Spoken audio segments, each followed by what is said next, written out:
You're an idiot. You're such a bad person. Welcome to MsMojo, and today we're looking at movie breakups that left us more satisfied than heartbroken. We're leaving off Legally Blonde, as Elle and Warner were technically already broken up when she told him off. That's a spoiler with more to come. But if I'm going to be a partner in a law firm by the time I'm 30, I need a boyfriend who's not such a complete bonehead. Number 30, Fernand, Mondego, and Mercedes, The Count of Monte Cristo. In addition to being a neglectful husband and father, Fernand Mondego is an even worse friend. He framed Edmond Dantes, stealing his so-called best friend's life. This included Edmond's bride-to-be, Mercedes, and unborn child. I will not give up on Edmond yet. I will never forget your kindness. And I shall never cease to give it. Mercedes only married Fernand for her son's sake.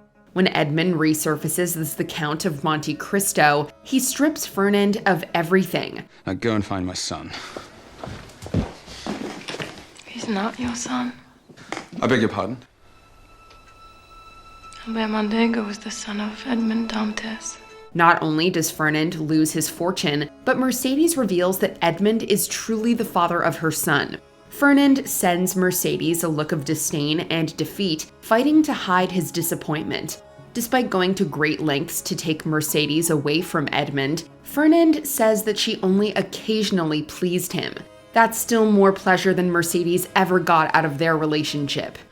Goodbye, Mercedes. You did please me some of the time.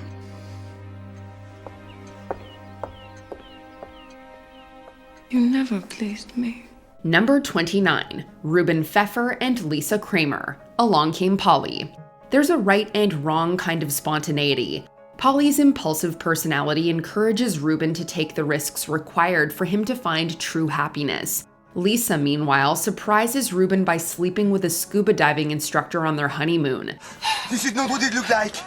You're staying on the island with Claude? I'm a little confused right now, Reuben. I think I need a little time just to figure things out. Although it's clear who he should be with, Reuben still considers getting back together with Lisa.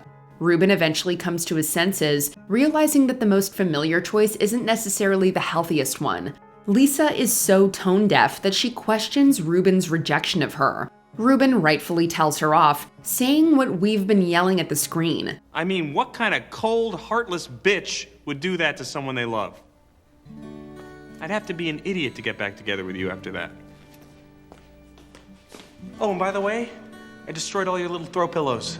Yeah, because throw pillows suck. Lisa destroyed their relationship just as Reuben gutted her throw pillows. He thus goes back to Polly in this most unusual crossover between Friends and Will and Grace.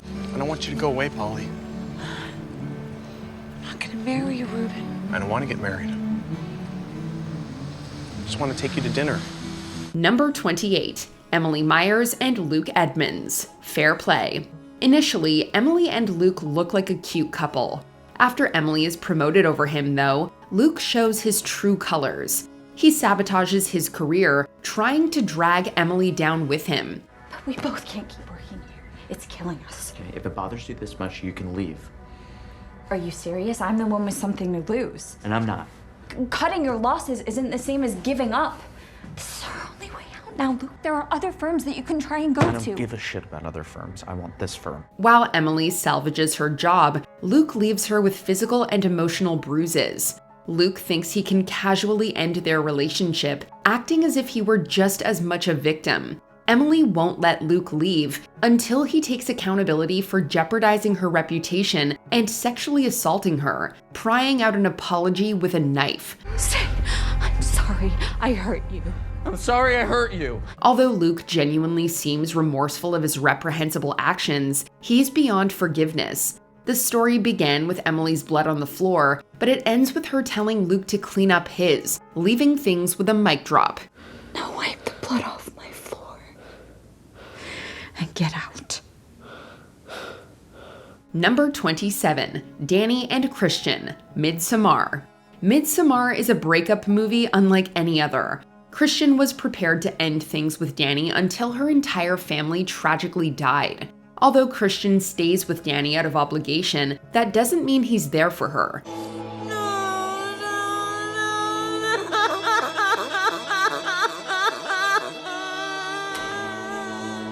the two only grow more distant on a vacation to a Swedish village where things aren't what they seem. The trip is nonetheless eye-opening for Dani, who witnesses Christian participating in a sexual ritual.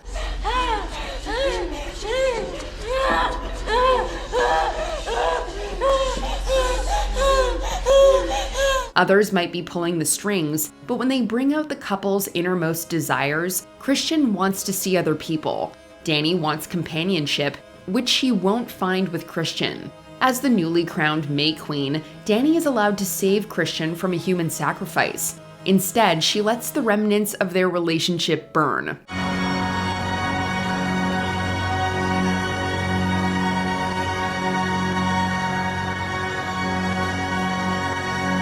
Number 26. Emma Billie Dawn and Harry Brock, born yesterday. Harry views his girlfriend Billie as an accessory, only wanting to marry her so she can't testify against him.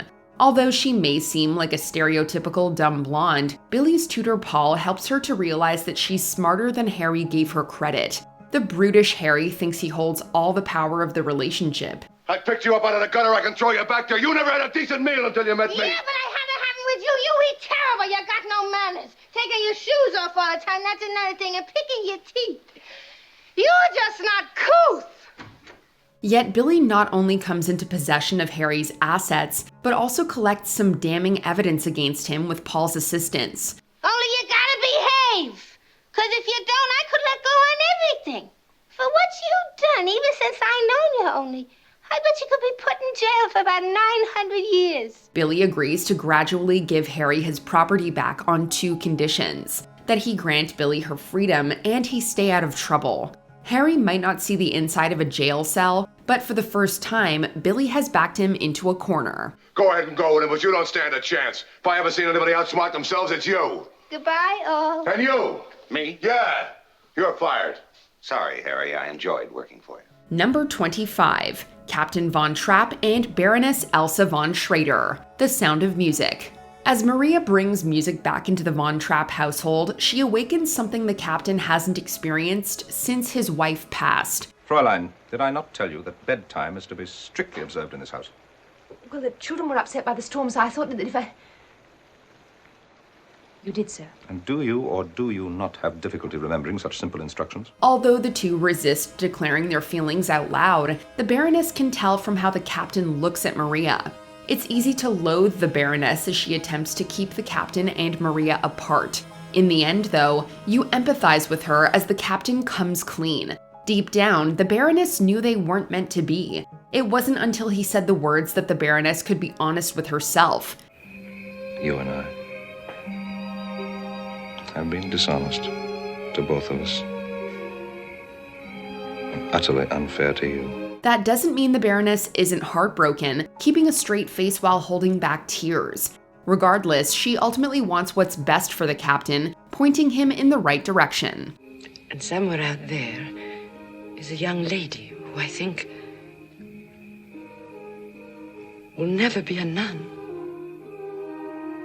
Number 24. Douglas Quaid and Laurie, Total Recall. Emerging from the recall center, Douglas Quaid slowly realizes that his life is a lie. Or is it? There are a few different ways to interpret what is and isn't a dream in this film. Cuff him.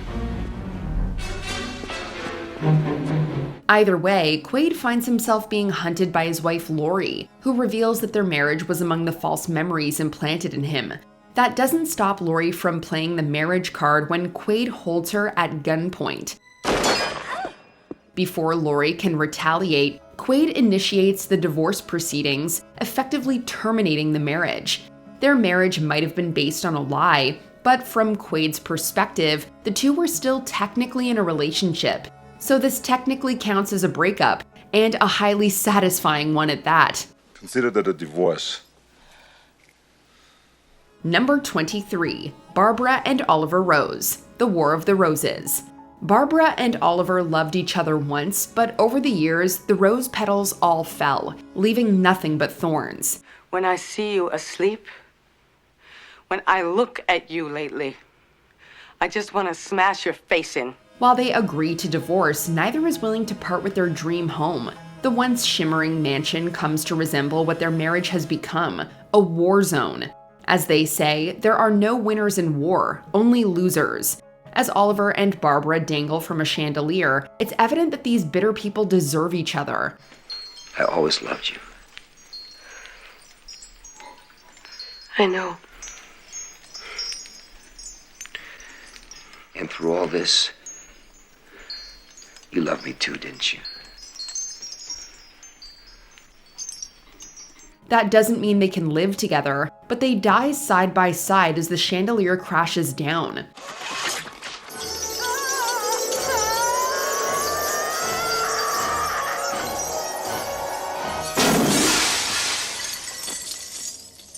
During their final moments, it appears the two might reach some form of reconciliation. Barbara rejects Oliver's olive branch, using her last ounce of strength to push his hand aside. Number 22, Celie Harris and Albert Mr. Johnson, The Color Purple. The fact that Celie calls her husband Mr. says everything. She was never more than a servant to him. Having been abused most of her life, Celie submissively keeps her head down. What you doing?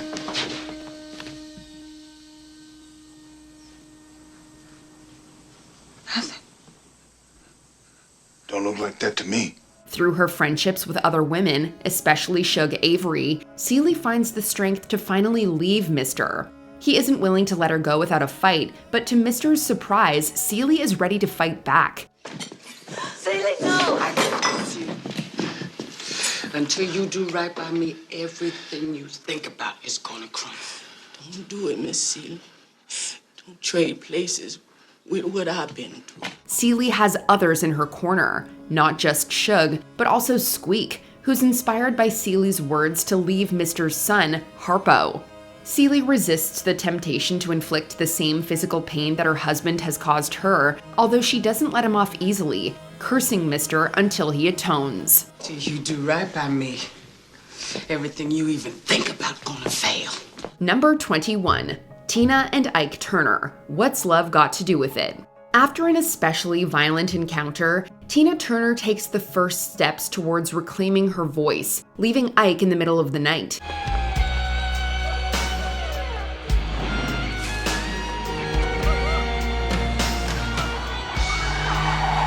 The next time we see them together is in divorce court, where Tina only wants one thing from Ike, her stage name. Despite Ike's objections, the judge grants Tina's request. Mrs. Turner will retain the use of her stage name. It may seem like Ike came out on top, holding onto the money and publishing rights. As Tina shows Ike over the following years, though, he didn't make her. Whatever he might have done to further her career, Tina is capable of doing for herself. She may be starting from scratch again, but over time, more people come to associate the Turner name with Tina than Ike.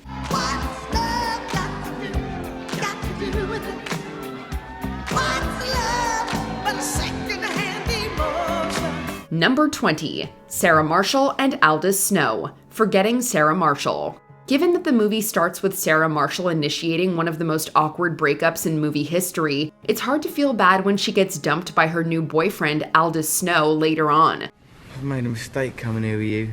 It comes out later that she was actually cheating with rock star Aldous for a year before she broke things off with her ex, Peter. I get it, okay? I need to understand what I did to make you cheat. But Aldous realizes she's still not over Peter, and he gives her a taste of her own medicine. Her controlling nature isn't what the free-spirited rock star had in mind. It serves as just another reminder that she may have done her ex Peter a favor by dumping him in the first scene. How you served 5 years under her, I don't know, you deserve a medal or a holiday or at least a cuddle from somebody. Number 19, Amber Von Tussle and Link Larkin, Hairspray. It's one thing to be dumped on national TV. It's another thing to deserve it. You Can't Stop the Beat is one of the most joyous closing numbers in any musical, but Amber Von Tussle spends most of it getting absolutely humiliated.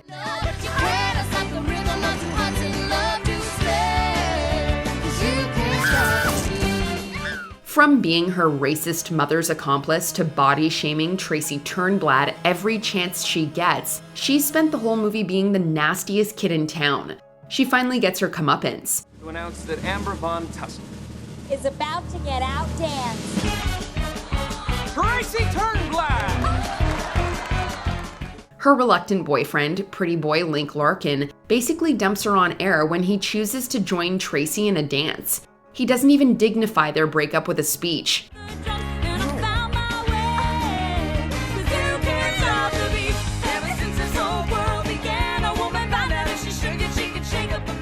Number 18, Jenna and Earl Hunterson, Waitress. Carrie Russell stars in this rom-com that treads some pretty dark waters. She plays Jenna, a waitress and pie maker in an abusive relationship with Earl. When she becomes pregnant, it finally gives her the courage to leave him. It's the moment we've been waiting for. I don't love you, Earl. I haven't loved you for years. I want a divorce. Well, that's not a funny joke. We got this new baby here. Obviously, any abusive loser is going to have a tantrum when he's dumped. In Waitress, the soundtrack completely drowns Earl out. What he has to say is so unimportant, we don't even need to hear it.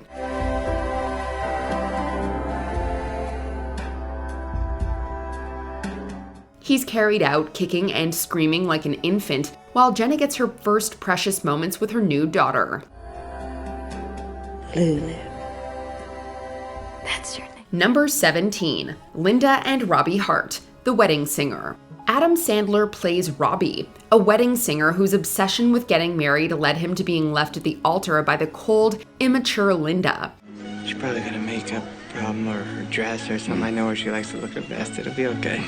Of course, she comes back just in time to mess things up with Julia, the woman he's supposed to end up with. It's almost chilling how she tries to play up her innocence when Robbie doesn't want to get back together. Luckily, he sees through it. Maybe we should talk about this when you're feeling better. Hey, psycho. I'm not gonna feel better about this. It's over. The scene includes a fun joke for music lovers. Robbie remarks that Linda shouldn't wear his Van Halen shirt as it might jinx the band. Please get out of my Van Halen t-shirt before you jinx the band and they break up. The movie's set in 1985, and lead singer David Lee Roth would actually leave the band that year. Thanks a lot, Linda. Number 16, Muriel Heslop and David Van Arkel, Muriel's Wedding. This Australian dark comedy stars Toni Collette as social outcast Muriel Heslop, whose self-esteem is completely tied up in getting married. She finally does have her ABBA-themed fantasy wedding, but it's to a man who doesn't love her. You promise to be true to him in good times and in bad, in sickness and in health, to love and honor him all the days of your life? I do. David is not attracted to Muriel. He's just a professional athlete who needs a visa. However, once he gets to know her, he admits he could learn to like being married to her, and that's about as sweet as he's been the whole movie. I don't love you either, but I don't know. I think I could like having you around. This comes only after Muriel has gained enough self-confidence to stop pretending. David may be handsome, but she realizes she deserves better, and we applaud her decision to leave him. Good luck in the games. You too.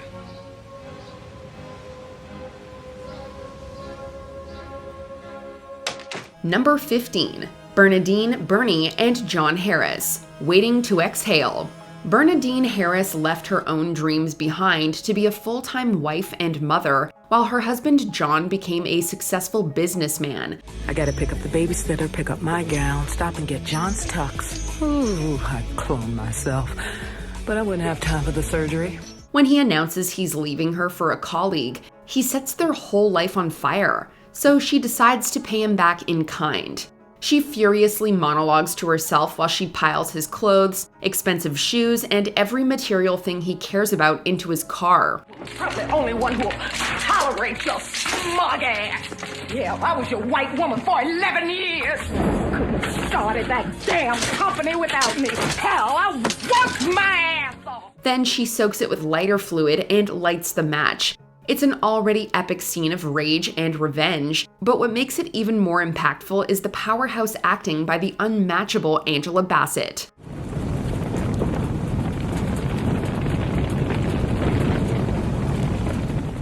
Number 14, Mia Thermopolis and Andrew Jacobi, The Princess Diaries 2, Royal Engagement.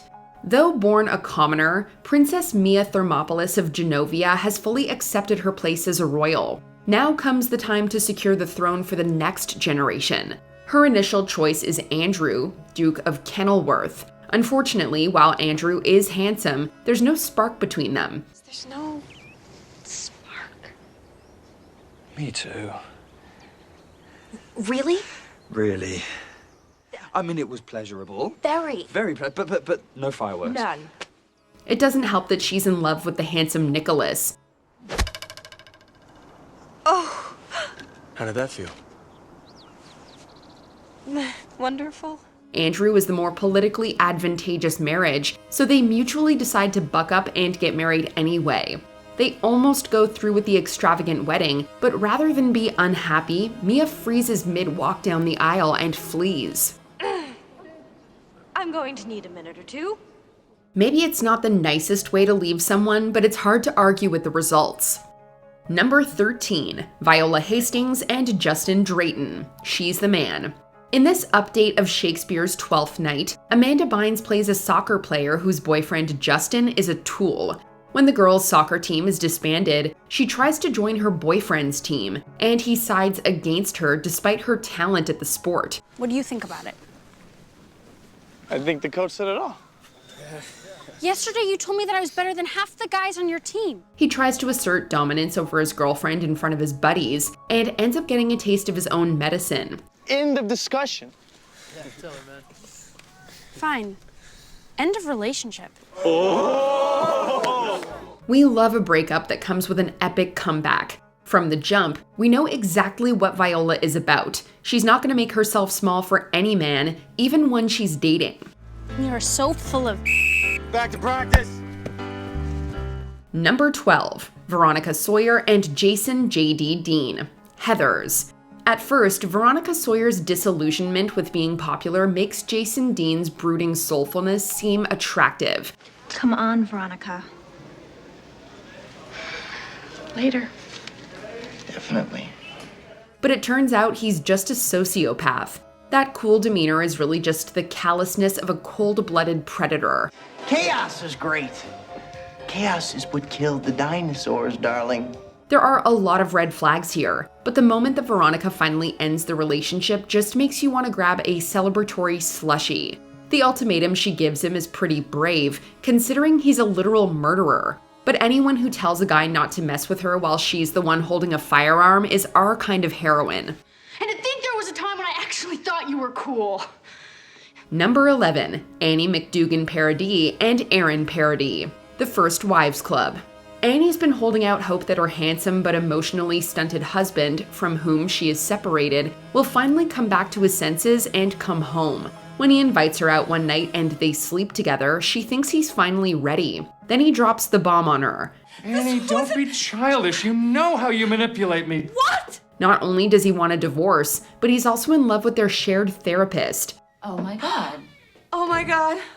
Oh my God. This is very awkward. No. Annie was just leaving. You told her? Annie, who generally has problems expressing her anger, is tired of being pushed around and gaslit. She's overdue for a blow-up. It's a cathartic moment for her and for anyone who's ever been with someone who made them question how they're being treated. I am very sorry I ever met you, and I am sorry that I allowed myself to love you for all those years. I'm sorry I did nothing but be there for you every minute of every day. Number 10, Hannah Nana Weaver and Richard, Crazy Stupid Love. After the only person he's ever slept with asks for a divorce, middle-aged Cal Weaver befriends Jacob, a womanizer who teaches him how to pick up the ladies. You seem like a nice guy. I want to help you.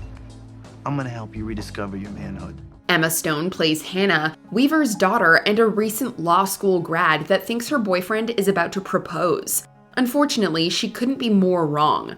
When her boyfriend Richard invites her and some friends out to dinner, she believes he's going to pop the question, but instead he offers her a job at his law firm. I would like to formally ask you, in front of all our friends and colleagues, if you would like to become a permanent lawyer at the firm of Watkins, Goldberg, and Schmidt. Huh? How about that? Stunned, Hannah chugs a very large glass of gin and rightfully walks out the door. You go, girl. I did. Wow. You know what? Thank you, Richard. Honestly, thank you very much for your job offer. I will consider it. Get a banana. Banana. Banana. Number 9. Diana Christensen and Max Schumacher, Network. A film that should be on everyone's list of 1,000 movies to watch before you die, Network is an Academy Award-winning film that satirizes the television industry in a way that hasn't been seen since. Television is not the truth. Television is a goddamn amusement park. While the film has no shortage of iconic moments, few can compare to this scene between William Holden and Faye Dunaway. After their affair begins to sour, Max decides to return to his wife, but not before unleashing one of the most brutal and eloquently strung together breakup monologues in cinematic history. I love you! And that painful, decaying love is the only thing between you and the shrieking nothingness you live the rest of the day. He rips into Dunaway's Diana without mercy, ultimately leaving her sitting alone in her apartment trying to comprehend what just happened. Here are a few scenes from next week's show.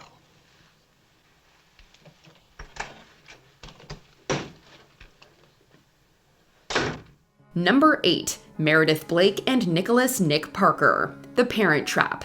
In this Disney classic, identical twins Annie and Hallie are separated at birth only to later reunite in an attempt to bring their parents back together. There's just one problem. Their father is engaged to another woman. I think she's a little sensitive about you right now. That's why I need to do it. We've got to break the ice sometime. When the four of them head out on a camping trip, Annie and Hallie do everything in their power to dissuade Meredith from marrying Nick. However, the final straw is when they push her into the middle of the lake while she's asleep. Sweet dreams, Mommy dearest.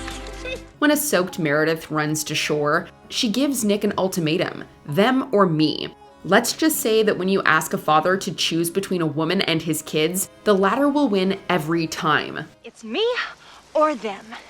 Take your pick. Them. Excuse me? T-H-E-M. Them. Get the picture? Number 7. Iris Simpkins and Jasper Bloom, The Holiday. The Holiday opens with one of the most cringe-worthy moments of all time, as lovelorn Iris is forced to watch as Jasper, the love of her life, is congratulated on his engagement to another woman. May I introduce the newly engaged Sarah Smith Alcott and Jasper Bloom.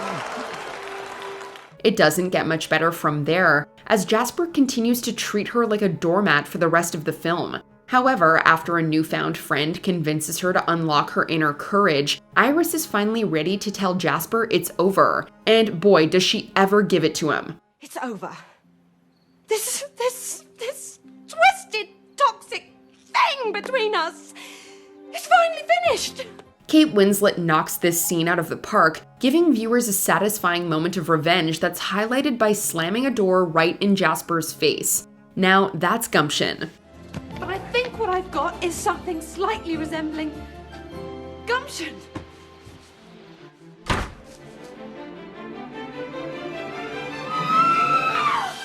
Number 6. Melissa and Dr. Stuart Stu Price, The Hangover. In a film noted for its gross-out humor and crass dialogue, perhaps no character is as overtly unlikable as Melissa, Stu's bossy girlfriend. Rogaine, check. And don't forget to use it. I can totally tell when you forget your hair just looks thinner. While she's only in the film for a couple of scenes, they are more than enough to convince us that she's a total nightmare. Have a good weekend. I'm gonna miss you. Mwah. Thankfully, after making it through the worst hangover of his life and finding a little self-respect in the process, Stu is ready to tell Melissa it's over. In front of friends and family, Stu announces with conviction that he is done with her, but not before informing everyone that Melissa cheated on him. Attaboy, Stu. Oh, really? Yeah. Since when? Since you f***ed that waiter on your cruise last June. Boom! Told me it was a bartender.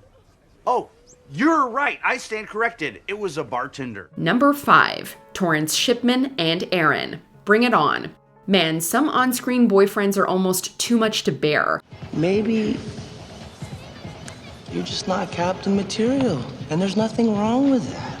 Bring It On follows high school cheerleader Torrance Shipman as she attempts to guide her cheer squad to a 6th consecutive national title. However, along the way, her philandering and unsupportive boyfriend Aaron continuously causes her emotional grief. Is this a bad time? Yeah. I'm super busy. I'm working on this project. Yeah, you sound super busy. To call him a dude boyfriend would be a gross understatement, as Aaron thinks of no one but himself and is constantly telling Torrance she's no good. Thankfully, Torrance comes to her senses and dumps his ass, ultimately ending up with Cliff, Aaron's polar opposite in almost every imaginable way. You're a great cheerleader, Aaron. It's just that maybe you're not exactly boyfriend material. Bye-bye. Number 4. Erica Albright and Mark Zuckerberg, The Social Network. The Social Network makes no attempt to hide the fact that its protagonist is more than a little self-centered. Nowhere is this more apparent than in the film's opening scene, as for the better part of 5 minutes, Zuckerberg appears to be talking to himself instead of to his girlfriend Erica, who is seated directly across from him. I didn't know they take SATs in China. They don't. I wasn't talking about China anymore. I was talking about me. As she struggles to keep up, you can't help but get the feeling that this scene is hurtling to a dramatic conclusion. And boy, does it ever. Well, why don't you just concentrate on being the best you can be? Did you really just say that? I was kidding. The final straw comes when Zuckerberg condescendingly tells Erica he'll introduce her to people she, quote, wouldn't normally get to meet. Yikes. Not to worry, Erica gets the last laugh with one hell of a closing line. You're gonna go through life thinking that girls don't like you because you're a nerd. And I want you to know from the bottom of my heart that that won't be true. It'll be because you're an asshole. Number 3. Bridget Jones and Daniel Cleaver, Bridget Jones's Diary. Single, awkward, and insecure about her weight, Bridget Jones wants nothing more than to find her Mr. Right. She's soon presented with 2 options. Mark Darcy, a family friend who despises her, and Daniel Cleaver, her womanizing boss. Why don't you have some more wine and tell me more about practicing French kissing with the other girls at school, because that's a very good story. For a while, she settles on the latter, but things don't quite work out the way she hoped. Their relationship culminates in one of the film's most memorable scenes, as Mark and Daniel come to blows in the middle of the street. After Daniel is knocked unconscious, Bridget rushes to his side. But when he comes to, he doesn't exactly win her over with his comments. So she satisfyingly dumps him like he's another one of her bad habits. That's not a good enough offer for me. I'm not willing to gamble my whole life on someone who's, well, not quite sure. Number 2. Scarlett O'Hara and Rhett Butler, Gone with the Wind. Set in Georgia during and after the American Civil War, Gone with the Wind traces the life of Scarlett O'Hara as she struggles to maintain her marriage to Rhett Butler while being openly in love with another man. Isn't it enough that you've gathered every other man's heart today? You've always had mine. You've got your teeth on it. Oh, don't tease me now. Have I your heart, my darling? I love you, I love you. You mustn't say such things. The film is wrought with moments of flared tempers and unbridled emotions, but few can compare to the final scene, when Rhett, scorned by his years in a loveless marriage, decides to leave his wife. What are you doing? I'm leaving you, my dear. All you need now is a divorce, and your dreams of Ashley can come true. But not before he delivers one of the most iconic lines in cinematic history. It's a fitting end to Scarlett and Rhett's sham of a marriage. Where shall I go? What shall I do? Frankly, my dear, I don't give a damn.